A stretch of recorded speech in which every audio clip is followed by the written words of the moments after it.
Hello there, welcome to module 2 of the trend surfing strategy. Now in this module we're going to be looking at the precise rules of entry for the strategy. Now before we do, I have to say this strategy relies on the top-down analysis approach.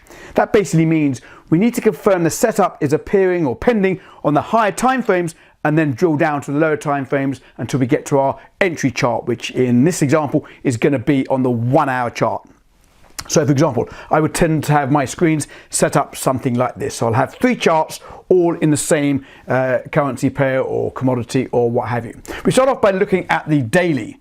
Okay, so the daily chart is where we start our analysis. What we're looking for here is for the moving average lines to be fanning out. No crisscrossing going on. Here you can see they're all crisscrossing, lots going on there. Waiting till they are fanning out in a particular direction. It's about here where they start to fan out. Of course, this is roughly drawn on the whiteboard. It'll be a lot clearer when we get onto the screens, believe me.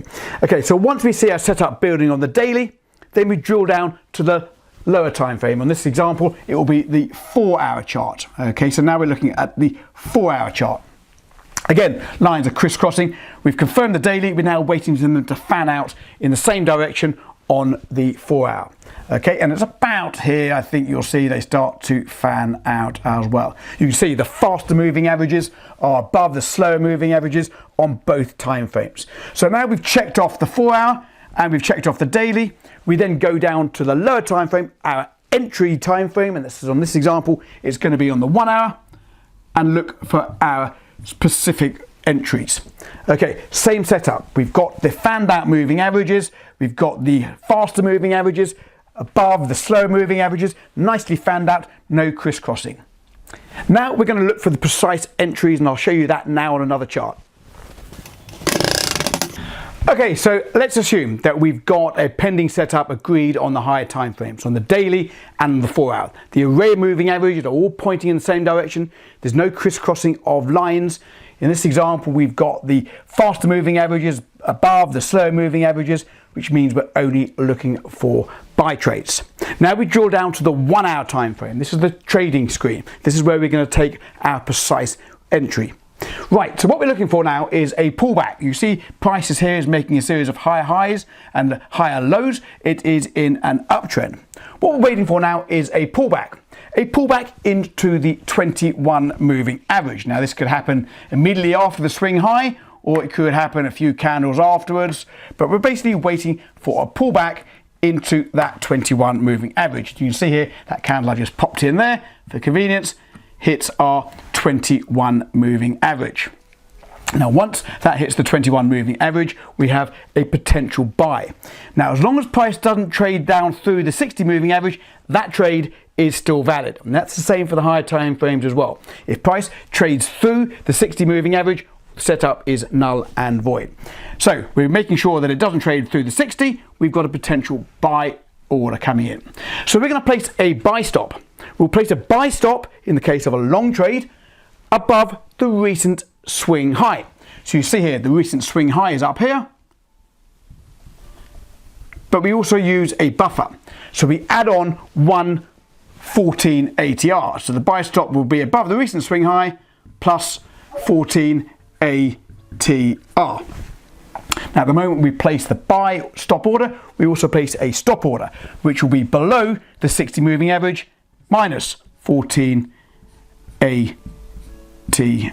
So we use the 14 ATR as a buffer. Okay, now if price was to move back up and take out our buy stop, we now enter a long trade. Now clearly the 60 moving average would have moved up as well, so our stop loss order will also have moved up as well. It will still be 1 ATR below the 60 moving average. Now, it might sound a bit complicated, but we do have an expert advisor. So this is going to be automated for you as well. It's going to make life very, very easy. It's going to adjust all the stop loss orders for you and the position size, because of course the stop loss order in relation to where you are buying affects your position size, and that's very, very important. But again, the automated expert advisor is going to do that for you. So we're now in a long trade. Okay, so we've now entered a long trade to surf this trend higher. Okay, so we've taken out that swing high. Now, in the next screen, I'm just going to show you the exact rules of entry so you can write them down. Then after that, I'm going to show you a video on how we exit the trade, how we exit for a profit, or how we exit indeed if it turns out to be a losing trade. Okay, so these are the precise rules of entry. I'll briefly go through them. If you don't understand, of course, you can always get hold of me in the chat room to confirm anything that you're not clear on. Right, so rule number one, confirm the trend on the daily and the 4 hour. We discussed that the arrays of moving averages must be in the right direction on all time frames.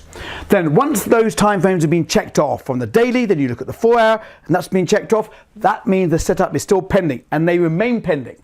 They remain pending until the 60 moving average has been pierced on either of those time frames. So if the price moves down through the 60 moving average on the 4 hour, that setup is null and void. Same thing on the daily as well. So the setup is good as long as price is above the 60 moving averages on those higher time frames. Okay, rule number three, drill down to the 1 hour time frame, okay, and confirm that the array of moving averages is aligned with the other two time frames. Okay, so it's all heading in the same direction. Okay, now we're waiting for a pullback, into the 21 EMA.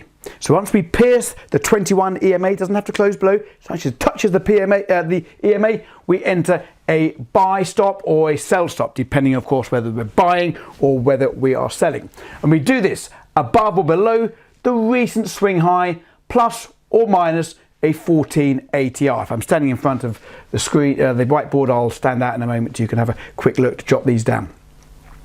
Okay, so once you place your buy stop, rule number 6, stop loss above or below the 60 moving average. So you place your buy stop order in, or your sell stop, and you place your stop loss order in, but of course that is going to adjust as price moves up or down and the 60 moving average moves as well. But as I said, we've got an expert advisor who's going to make life very easy for you on that as well. So place your stop loss above or below the 60 moving average, plus or minus 114 ATR.